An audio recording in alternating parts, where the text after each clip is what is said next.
Assalomu alaykum hammaga. Bugun Pythonda yozilgan kodni ko'ramiz. Bu yerda Telegram guruhlardan o'zimizning guruhimizga a'zo ko'chirish, ya'ni o'g'irlash.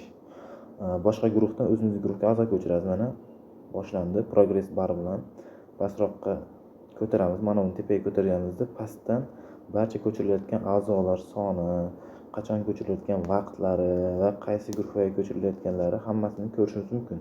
Pastga tushirsak progress bar chiqadi. Bu yerda hamma sozlamalarni sozlashimiz mumkin. Kechiktirilgan vaqtlari yoki boshqa narsalar. Xullas kimga kerak bo'lsa shu dastur kommentariyada plus belgisini yoki ideya so'zini yozib qoldirganlarga konkurs qilamiz.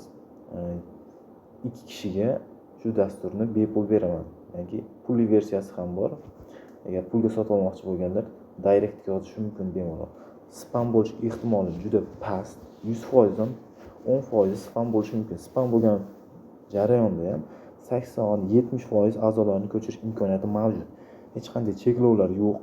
Chunki bu yerda hamma joyni o'zimizga moslab nastroyka qilib olsak bo'ladi. Bunda bosh og'rimaydigan joyi shundaki, u yoqqa bor, bu yoqqa bor, otangga bor, enangga bor bo'lib pul sol, botga kir, saytga kir, qanchadir summaga ber, bu bir marta sotib olinadi. Bo'ldi, tamom. Xohlagan grupangizdan, xohlagan odamingizni, xohlaganicha cheksiz odam xohlasangiz limiti bilan olib o'tishingiz imkoniyati mavjud. Sizga zakashlar tushgan chaqirda ham 100% bemalol olib boshqa gruppaga olib o'tishingiz mumkin. Bu yerda a'zolar soni, qancha ko'chirilgan, o'zingizning gruppangizda nechta a'zo bor, qanchasi ko'chirilgan, qanchasi ko'chirilishga yaroqli yoki qanchasi ko'chirishga yaroqsiz, hammasi muvaffaqiyatli ko'chirilganlar hammasi turadi.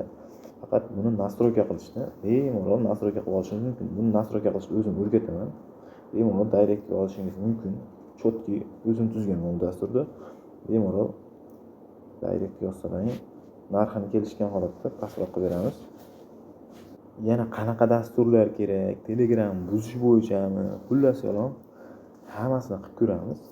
Faqat kommentariyada qanaqa dastur tuzishingizni yozib keting, bo'ldi. Keyingi safar o'sha dastur haqida ma'lumot beramiz, dastur tuzishga harakat qilamiz. Sog' bo'linglar.